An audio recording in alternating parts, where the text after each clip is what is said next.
श्री कृष्णा लीला। एक बार जब भगवान श्री कृष्ण और अर्जुन भ्रमण के पश्चात हस्तिनापुर वापस लौट रहे थे तो उन्हें रास्ते में बहुत ही दयनीय अवस्था में एक गरीब ब्राह्मण दिखाई दिया। उसने अर्जुन से भिक्षा देने को कहा। अर्जुन को उस ब्राह्मण की अवस्था पर दया आ गई तथा उन्होंने उसे एक स्वर्ण मुद्राओं से भरी थैली दे दी। उस थैली को पाकर ब्राह्मण अति प्रसन्न हो गया तथा अपने सुखों के बारे में सोचते हुए तेजी से घर की ओर जाने लगा, परंतु दुर्भाग्यवश मार्ग में एक लुटेरा ब्राह्मण के सामने आ गया तथा उसने डरा धमकाकर ब्राह्मण से स्वर्ण मुद्रा से भरी थैली छीन ली। ब्राह्मण अत्यंत दुखी हुआ तथा उसे फिर से लोगों से भिक्षा मांगने के लिए विवश होना पड़ा। एक दिन जब वह भिक्षा मांग रहा था तो अर्जुन की नजर उस ब्राह्मण पर पड़ी तथा अर्जुन ने आश्चर्य करते हुए उस ब्राह्मण से पूछा कि मैंने तो आपको पर्याप्त मात्रा में धन दिया था, परंतु फिर भी आप भिक्षा क्यों मांग रहे हो। श्री कृष्णा लीला। ब्राह्मण ने अर्जुन को बताया कि किस तरह वह एक लुटेरा द्वारा मार्ग में लूट लिया गया, जिस पर अर्जुन ने फिर से उस ब्राह्मण पर दया दिखाते हुए उसे एक बहुत ही मूल्यवान हीरा दिया। ब्राह्मण ने अर्जुन का धन्यवाद करते हुए वह हीरा लिया तथा एक सुरक्षित मार्ग से अपने घर पहुंच गया। ब्राह्मण ने चोर आदि के भय से उस हीरे को एक पुराने घड़े में छिपा दिया। उस घड़े का प्रयोग उनके द्वारा बहुत दिनों से नहीं हुआ था।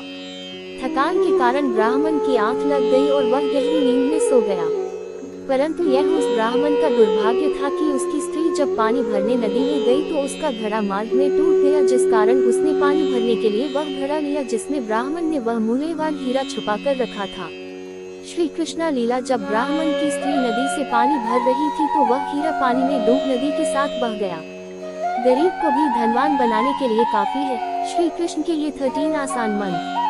ब्राह्मण ने जब उस घड़े को जल से भरा देखा तो वह समझ गया कि क्या हुआ होगा तथा फिर से वह अपने भाग्य को कोसते हुए भीख मांगने निकल गया।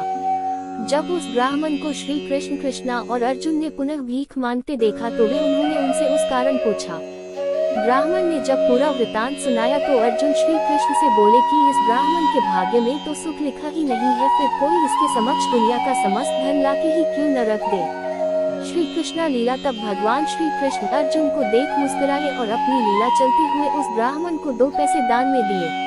अर्जुन आश्चर्य होते हुए भगवान श्री कृष्ण से बोले, जब मेरे द्वार दिए स्वर्ण की मुद्राओं और मूल्यवान हीरे से भी ये व्यक्ति अपने दुर्भाग्य के कारण दरिद्र ही रहा तो आपके ये 2 पैसे इसकी मदद कैसे कर सकते हैं।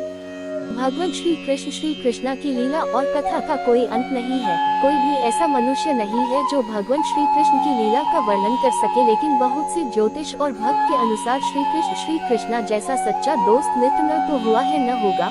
श्री कृष्णा ने कभी भी अपनी अमीरी पर घमंड नहीं किया और दूसरी और अपनी मित्रता निभाने में कोई कसर नहीं छोड़ी। श्री कृष्णा के जन्म से लेकर उनके मृत्यु और परमधाम गमन तक की लीला का वर्णन हमारे गुरुदेव द्वारा भगवान श्री कृष्णा ने विशेष रूप से 3 जगह लीला की है, जिनमें गोकुल लीला, मथुरा लीला और फिर द्वारिका, श्रीधाम, वृंदावन और कुरुक्षेत्र लीला की थी। कहते हैं जब धरती पर पाप पुण्य से अधिक और राक्षस पैदा होते हैं, जब उसका नाश करने के लिए भगवान को मनुष्य के रूप में जन्म लेना पड़ता है, एक न एक दिन सबको पाप का फाल भरना पड़ता है। भगवान श्री कृष्ण की लीला का कोई अंत नहीं है। श्री कृष्णा ने खुद पाप का अंत करने के लिए बच्चे के रूप में जन्म लिया। शास्त्रों के अनुसार भगवान श्री कृष्णा का जन्म अष्टमी तिथि को रोहिणी नक्षत्र में हुआ था। भगवान कृष्ण का जन्म भाद्रपद कृष्ण अष्टमी को होने के कारण इसको कृष्ण जन्माष्टमी कहते हैं। इस दिन वृष राशि में चंद्रमा व सिंह राशि में सूर्य था, इसलिए श्री कृष्णा के जन्म का उत्सव भी इसी काल में ही मनाया जाता है। लोग रात भर भगवान श्री कृष्ण के जन्म पर मंगल गीत गाते हैं और भगवान कृष्ण का जन्मदिन मनाते हैं और व्रत भी रखते हैं। इस बार कृष्णाष्टमी 14 अगस्त को सायं 7:45 पर आरंभ होगी और ये 15 अगस्त को सायं 5:40 पर समाप्त होगी। रात्रि में अष्टमी तिथि 14 अगस्त को होगी, इसलिए इस बार जन्माष्टमी 14 अगस्त को शुभ है।